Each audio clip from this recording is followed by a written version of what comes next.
พูดถึงยุทธศาสตร์อินโดแปซิฟิกสหรัฐมีบทบาทนำอย่างมากนะคะและระบุว่าอินโดแปซิฟิกต้องเปิดและเสรี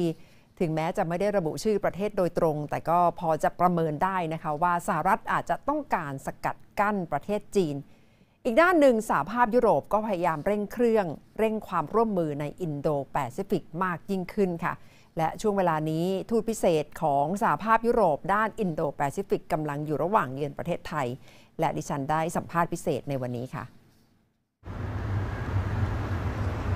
สหภาพยุโรปกลับมาเพิ่มความสัมพันธ์กับไทยมากขึ้นหลังจากการเลือกตั้งในไทยเมื่อ4 ปีที่แล้วโดยต้องการส่งเสริมสิทธิมนุษยชนเสรีภาพและประชาธิปไตยและความร่วมมือด้านเศรษฐกิจเดือนธันวาคมปีที่แล้วไทยและ EU ลงนามความตกลงเรื่องความเป็นหุ้นส่วนและความร่วมมือขณะที่ EU ต้องการขับเคลื่อนยุทธศาสตร์อินโดแปซิฟิกโดยมีแนวทางนี้เมื่อ18 เดือนที่แล้วเพื่อส่งเสริม7 เรื่องเช่นการพัฒนาอย่างยั่งยืนการเชื่อมโยงดิจิทัลและความมั่นคงผู้แทนพิเศษด้านอินโดแปซิฟิกของสหภาพยุโรปมาเยือนประเทศไทยและได้ให้สัมภาษณ์พิเศษกับไทย PBS ดิฉันถามถึงเป้าหมายเรื่องความร่วมมือกับไทย My visit has a double objective. It is to explore with the Thai authorities where we can work together in those 7 areas of cooperation that I've identified. But also bilaterally, this is an important moment for EU-Thai relations. We signed the Partnership and Cooperation Agreement in December of last year, and my visit is a signal that we are stepping up our political dialogue and political engagement with Thailand following the signature of that agreement. You said Indo-Pacific strategy of EU has been established for about 18 months. How does the aggression of Russia in Ukraine affected this policy? Had it accelerated that EU has to speed up the strategy? I think there are 2 things. Firstly, for us, Russia's aggression against Ukraine is an attack on the UN Charter and the rules-based international order. And we believe if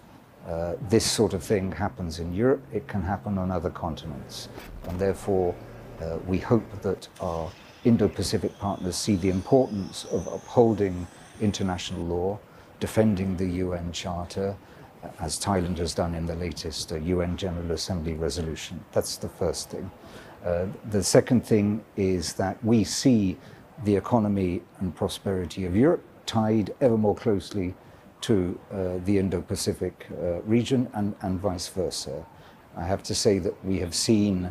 the treaty between Russia and China of the 4th of February, talking about friendship without limits, and we've seen China's stance on Russia's invasion since then, and that makes us want to enhance ever more our relations with the Indo-Pacific partners so that they are not tied into one economic solution or one political solution. We want to offer them opportunities to diversify their economies and to ensure they have sufficient power to influence decisions themselves. So does it mean the main aim of Indo-Pacific strategy is to contain China in Asia-Pacific? Not at all. Our approach is an open and inclusive one. We want to work primarily with our Indo-Pacific partners because, like the EU, we do not want to suffer from the complexities of the 21st century geopolitical rivalries. We want to be able to influence affairs ourselves. Our strategy is open and inclusive, though, just as our strategy towards China has these 3 elements. We hope that we can identify areas for partnering up with China, on climate, on debt relief, on global pandemics looking forward, for example. But we see China also very much as an economic competitor and a systemic rival. And these 2 strands of our approach to China, I'm afraid, are more prevalent today than the one of partnership. ที่ประเทศจีนเมื่อต้นสัปดาห์ที่ผ่านมารัฐมนตรีต่างประเทศจีนคนใหม่ฉินกังแถลงต่อสื่อมวลชนครั้งแรกย้ำว่าเอเชียแปซิฟิกไม่ใช่กระดานหมากรุกภูมิรัฐศาสตร์และระบุทำนองว่า ตะวันตกที่นำโดยสหรัฐร่วมกันต่อต้านจีน Foreign Minister of China, Minister Qin Gang, has raised that it seems or it appears that the West, led by the US, gang up against China in Indo-Pacific. What's your take? Well, we dispute that, and I think you would find that many other countries or organizations who have issued Indo-Pacific strategies would also dispute that. I think the focus certainly of the EU, and I believe for many others who have issued strategies, is all about strengthening the resilience of partner countries in the Indo-Pacific region so that they can choose in the best interests of their own citizens, that they're not forced into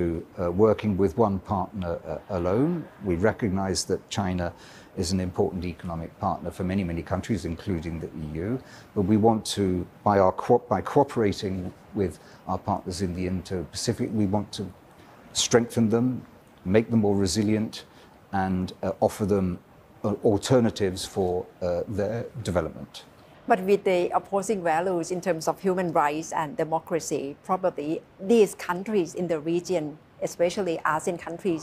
probably they would ask you whether you would like ASEAN countries to choose sides between the West, the US, and China and Russia. They say very clearly to us that they do not want to choose to make that kind of choice, and we certainly are not forcing anyone to choose any particular development or political route or political system. We are very much there to work with countries on the basis of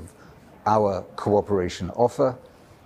We believe our way of doing business, looking for sustainable and green economic development possibilities, is certainly in our best long-term interest, and we believe we can offer that which is attractive to our partner countries. ท่ามกลางความตึงเครียดเรื่องสงครามรัสเซียยูเครนซึ่งกระทบต่อสหภาพยุโรปโดยตรงด้านหนึ่ง EU จับตามองจุดยืนของจีนกับรัสเซียแต่อีกด้านก็ต้องการความเป็นหุ้นส่วนกับจีนขณะที่จีนมองว่า EU เป็นหุ้นส่วนยุทธศาสตร์เช่นกันซึ่งหมายถึงความซับซ้อนในเชิงภูมิรัฐศาสตร์ที่เป็นบริบทที่เกี่ยวกับไทยและอาเซียนด้วย